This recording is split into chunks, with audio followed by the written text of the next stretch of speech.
So what's up mga paps? Welcome ulit sa trading channel natin.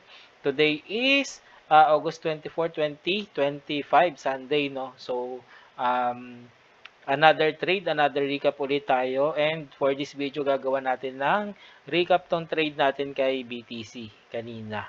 And i-discuss natin dito kung bakit ba natin pinasok tong trade natin na to. So wag na natin patagalin. Let's go! So ayun, as an intraday trader, I am using simplified smart money concept or yung SMC natin. So, with this strategy, gumagamit ako ng 4-hour time frame para sa aking directional bias and 15 minutes para sa intraday bias ko and 3 minutes for the entry ko. Okay? So, yung mga basic criteria na tinitingnan ko bago ako pumasok ng entry natin or ng trade natin is yung price action and point of interest ko. So, sa price action, so naka-base tayo sa market trends or yung structure natin, kung uptrend ba siya, downtrend, or sideways. Okay, sa POI natin, usually ang ginagamit ko is order flow. Okay, so yung order flow, pinaka-criteria niya is dapat high volume siya and before the impulsive move. So, yun yung criteria natin. With these two criteria, so pag na-identify na natin yon, so hihintayin na lang natin bumalik yung market sa point of interest natin bago tayo mag-switch sa ating entry time frame. Okay? So, before tayo mag-proceed dun sa ating discussion ng trade, so pakita ko lang to. So, kahapon, Saturday morning, I think 8 to. So, nagkameron ako ng technical analysis sa 4-hour time frame, which is the main directional bias ko or yung pang long term ko. Then, so, nung Friday kasi nagkameron ng super impulsive move during or after the high impact news. So, nung Saturday morning, so ito yung scenario. So, nagkakameron ng rejection sa area na to, sa price na to. So, expecting for a pullback na. Okay? So, hanggang dito yung ini-expect kong mag-pullback sa area na to, which is my 4-hour POI. So, ayun, tingnan natin kung ano na yung nangyayari sa market. Okay? So, ayun, ito yung naging result ng aking trades kanina. So, small account lang naman to. So, kaya mga ganyan lang yan. So, live account yan under Vantage yung broker ko. So, kung naghahanap kayo ng broker na okay at maaasahan, so kay Vantage wala naman ako problema sa deposit and withdrawal. Okay? So, ayun, hindi ito paid promotional video. So, pinakita ko lang sa inyo in case na naghahanap kayo ng reliable broker. Okay? So, ayan. So, as you can see, nagkameron ako ng 9.5 na panalo and meron akong 9.86 na talo. So, in total, meron akong negative 0.34 dollar na talo kanina. Okay? So, paano nangyari yan? Pakita ko sa inyo. Okay? Okay, so nandito tayo sa 15-minute time frame, no? So, ito yung second time frame na ginagamit ko for intraday bias ko naman. So, ayun, bakit bearish yung trend natin? So, ayun, di ba sa 4-hour time frame natin ng analysis natin is expecting na magpo-pullback siya. So, kahapon. So, ngayon, nangyayari na yung pullback which is sa 15-minute makikita natin yung mga structures pababa na or bearish trend tayo ngayon dito, no. So yung naging trend natin from doon sa rejection ng price sa 4-hour time frame natin, so nagkameron dito ng swing high, binasag niya yung low nung swing high na yon, kaya nagkameron ng bearish movement na ngayon until na nag-continue pa yung bearish natin, nag-create ulit ng pullback ulit, and nag-create ulit ng bearish swing. Okay? So, expecting na hanggang dito pullback yung 4-hour time frame natin sa ating 4-hour POI. So, for now, dito muna tayo sa naging trades natin. So, ayun, kahapon, Saturday, wala akong naging trade kasi ito ang nangyari kahapon kay market. So nung nag-confirm ng bearish structure, so dito sana yung POI ko, which is the high volume area na to, hindi naman bumalik si market. So, nag-create siya dito ng downtrend. Ito, ito. So, ngayon, yung creation niya ng downtrend na yan, ang pinaka resistance level ko is dito sa POI na to, which is high volume siya. So, ngayon, ang nangyari is, since market structure base ako, so, ano ba yung range ko? So, yung pinaka main structure ko ngayon is itong range na to from here to here, which is my main structure. So, yan yung basis ko. Okay, yung area na yan. Ngayon, si market nag-pull back.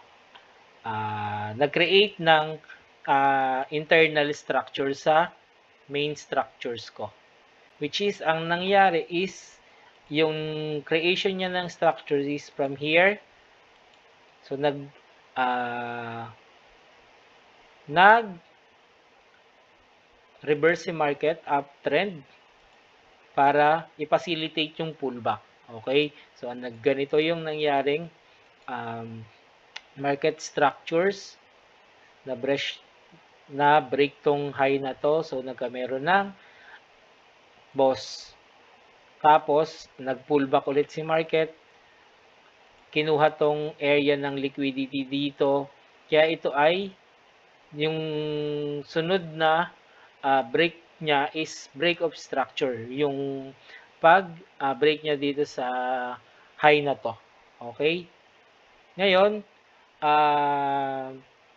so ang nangyari, hindi agad ako nag-enter dito kahit pa alam ko na strong resistance level to. Ngayon, naghintay muna ako ng confirmation ng market reversal or market shift natin. So, dito nakapag-confirm ako ng market shift reversal. So, pinaka-entry ko sa ating reversal structure. Hindi na ako nag-switch sa lower time frame kasi ito kasi dapat yung pinaka lower time frame ko eh. So, pag nag-tap dito, mag-switch ako sa lower time frame. Pero since nag-create ng internal structures to, ang kailangan kong gawin is maghintay sa time frame na to ng reversal structure pa din. Okay? So, dito ako nakakuha ng confirmation na mag-a-align na yung market sa ating main structure, which is bearish structure. Okay? So, ito, as you can see, itong trade na to, ito yung ating positive. Dito tayo nakakuha ng 9.5. No. Kaso, hindi natin na-maximize to.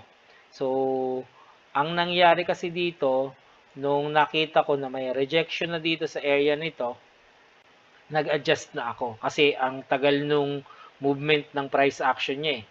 So, possible mag-reverse. Okay, so nag-adjust ako ng stop loss sa area na to, sa level na to. Ngayon, nung bumalik, impulsively, so, na-mitigate na yung stop loss ko dito. So, ayun yung nangyari doon. Doon naman sa talo natin na 9.8, ang nangyari ay, since meron na nga akong running profit dito, nung dumating sa area na yan, tumingin ako sa lower time frame.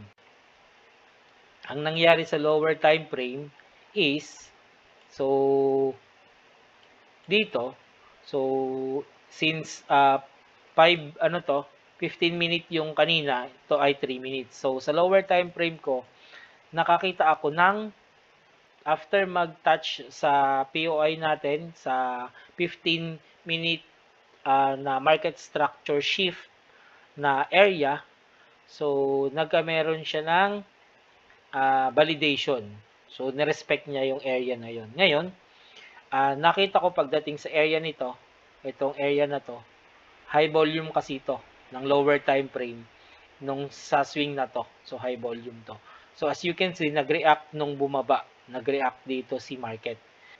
So, yung pag-react ni market dito, hindi naman niya nabasag yung previous high. So, nag-continue na siya pababa.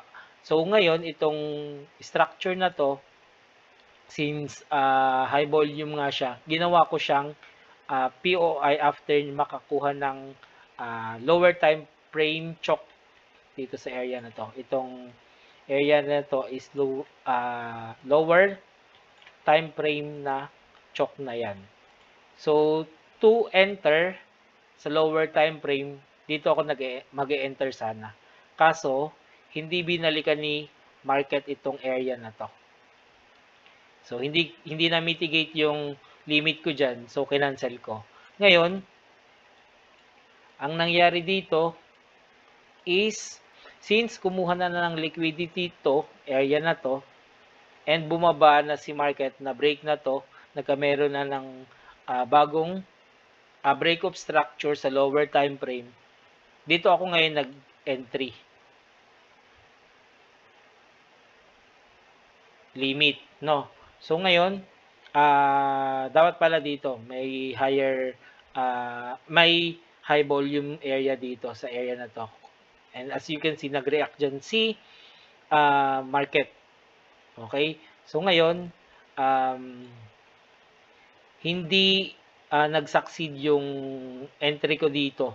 So, ang logic kasi, kung bakit ko to ginawa is, or bakit ako dito nag-entry, since break of structure na to, so I expect na bababa na si market. Kasi kung aakyat yan, mababago itong structure na to. So, magkakameron ng market structure shift dito and bababago na yung direction ng takbo ni market.